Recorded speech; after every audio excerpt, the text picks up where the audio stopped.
A bit annoying, but I think it's for those who opt to take holidays. I think you have to be responsible.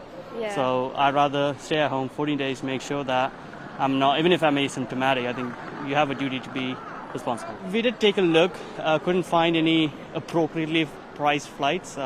We heard someone paid £800 for 2 people, and we are happy to stay at home.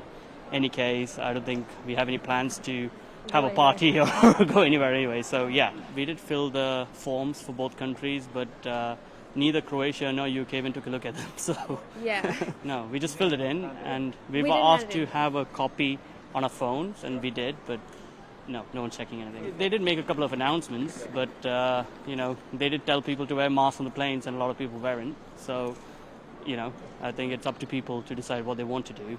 We had an inkling that it was happening. Obviously, we found out Thursday night, but we were sailing, so we were nowhere near civilization, so there was no chance of getting back. There was no flights anyway, but there was no chance of getting back.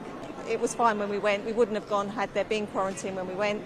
Obviously, we've come back and there's quarantine, so we just all have to do it. My eldest son's a doctor, so he's going to be quarantining. My daughter can work from home, and my youngest son's a student, so he's at home for a couple of weeks. In fact, having to do this is taking one doctor out of the NHS. It actually is, yeah.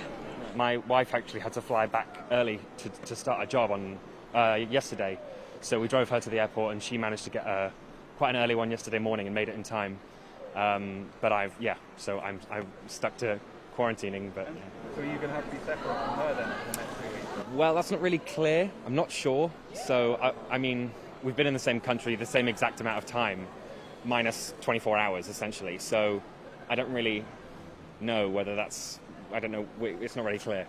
So we'll do what we need to. And effectively, I'm supposed to be quarantining now, but I've got to go. I've got to get the train back to London, and it's not very clear. I think it's just been completely unclear. Like, we haven't really known if Croatia was going to be on the list. It was rumoured like a few weeks ago that it was, and then I looked for that same article that I found, and it just vanished. There was no sort of lead up to it. It just sort of came out in the news, and we were like, oh well, there we go. We've got to quarantine for 2 weeks now. So yeah.